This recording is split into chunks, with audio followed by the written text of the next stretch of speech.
Are you tired of pouring hours, weeks, or even months into your oil paintings only to step back and think, why does this feel so flat, so ordinary? You've got the fundamentals, you know how to draw, you understand value, but something's missing. The spark, the life, the painterly magic that makes people stop and feel something when they look at your art. If you've ever looked at a John Singer Sargent painting or artwork by any other painter who is just known for their brushwork, could be Sargent or Sorolla, or more contemporary painters like Richard Schmid, or even painters who are working today who are known first and foremost for just how expressive and stylish their paintings are. And when you look at their work, you feel your heart skip and you wonder, why can't I paint like that? Well, by the end of this video, you're going to have a clear 3-step roadmap to finally move past stiff, overworked, photorealistic paintings and start creating expressive, powerful pieces that feel like you. And I'm going to show you how to do this not in years, but in weeks. And if you like the sound of that so much that you want to dive in even deeper, I'm going to be hosting a live webinar where I will walk you through this process, going step by step and answering all of your questions live along the way. The link to register is in the description and it's going to be in the top comment. So go save your spot before it fills up.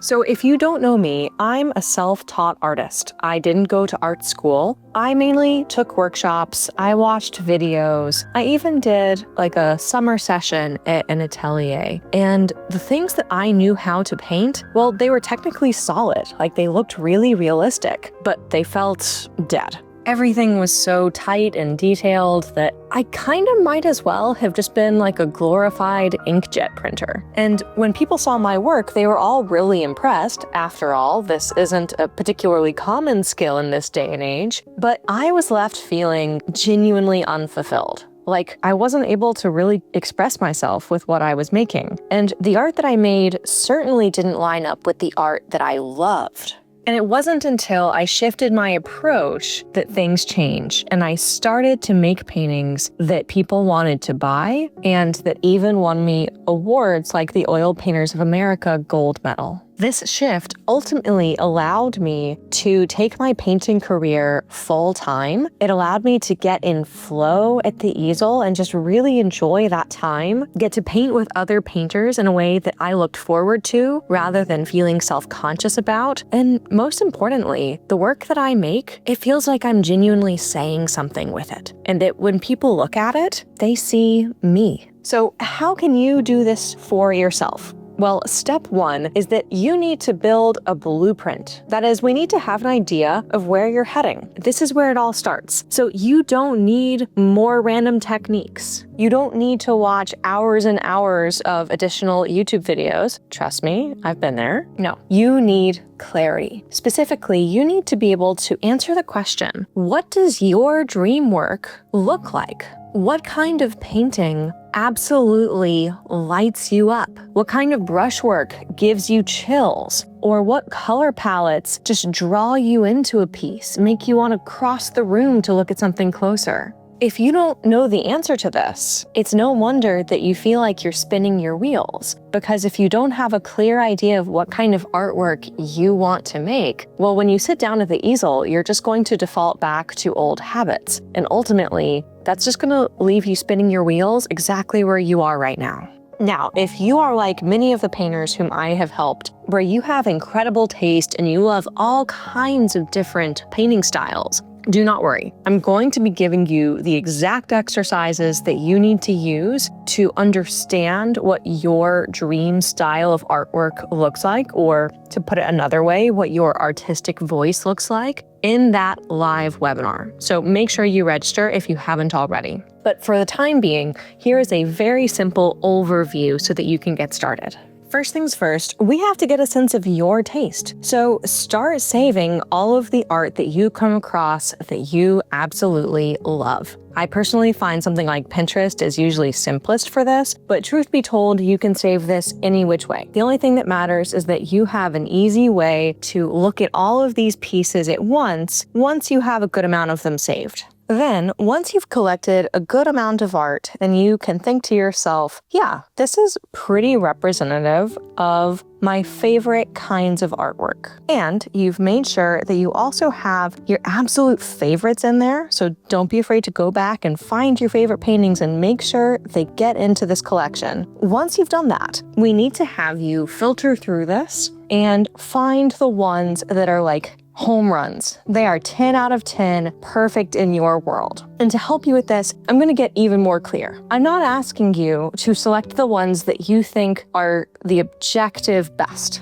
I want you to pick out the ones where if you specifically had made something like that painting before you died, you would die happy. This is the kind of painting that has everything you're looking for. It's the right kind of subject matter, a composition you love, a style of brushwork that speaks to you, a color palette that sings the way you want it to. Whatever feels important to you, we want that to be present in every piece that you filter out from that main list. Then, if you create a new collection of just these standout pieces and you look at them all at once, this is going to give you a really good jumping off point of what your unique voice looks like. These are your North Star, and they're going to be your blueprint for the entire rest of your journey. Here's how. Let's break down the strategy and go into step 2, which is to reverse engineer the skill gaps between your North Star paintings and the artwork that you're making now.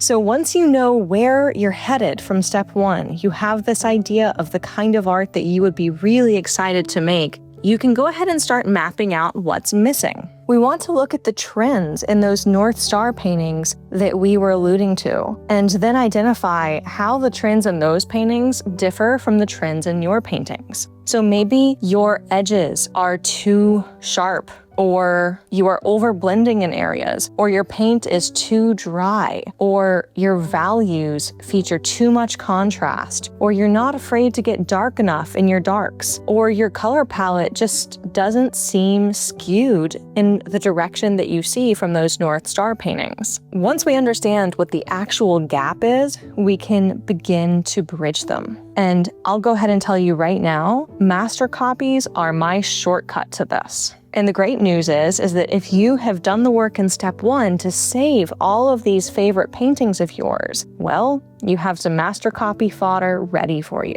So choose one of those North Star paintings that really embodies everything you would love to do in your own work, but are struggling to put into your own paintings. And go ahead and work on recreating it. Build the muscle memory. Learn what it feels like to work as your favorite artists. In the beginning, you might worry that this isn't really going to have an impact on your personal style, or you might worry that this is just going to make you a cheap imitation of your favorite painters, but do not worry. 1, you're totally getting ahead of yourself. And 2, this is really the stage where we are simply trying to help you to build up the muscle memory for the correct techniques that you're missing. So it's okay to repeat what other artists before you have done. It's okay to feel derivative. But I can guarantee you, if you spend time really studying how to lay down your brush and your paint the way your favorite artist did, you will naturally find yourself laying down paint in your own pieces that way as you move forward. So as you can imagine, this is a really powerful exercise. It's very much one of my favorite tools in my toolkit. And so I'm going to be breaking down a lot of different ways that you can use this depending on what your exact skill gaps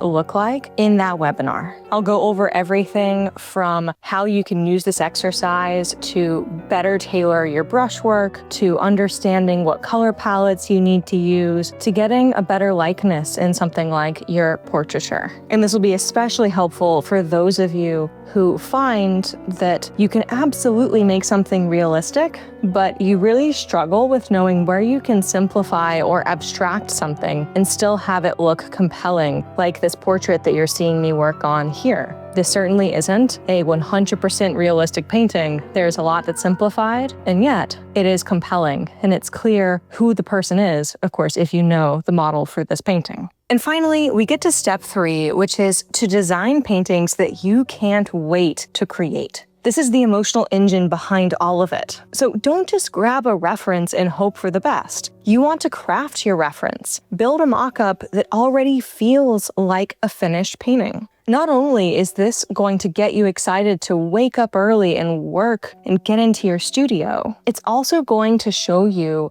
exactly what pitfalls to avoid. It's going to show you exactly what decisions you need to make. That way, you're not just sitting down and painting by the seat of your pants and running the risk of getting 3/4 of the way through a painting. You start working on finishing touches, and then you just make one bad choice that makes a whole mess of all of it. No, we want to avoid that. And part of what has set me up for so much success in my own painting journey is that I pre-plan all those things in advance. So by the time I'm sitting down at the easel, I don't have to guess anymore. All I have to do is translate my carefully thought out plan onto the canvas. This really changes everything, because when you sit down with a reference that you're inspired by and that shows you exactly what you need to be doing, and you've built up all the necessary skills to create that kind of piece, you're not leaving it up to chance anymore.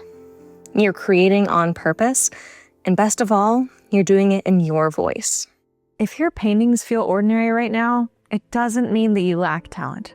It means that your process needs a shift, because you can create work that lights you up. I know from experience, and not just my own. You can create work that reflects your voice, work that people remember. You just need a roadmap, and I'll walk you through it in the webinar. It's free, it's live, it's happening soon. Join me using the link in the description or the top comment. Let's let this be the moment that things finally change for you. I'm so excited to see you in the webinar, and until then, happy painting.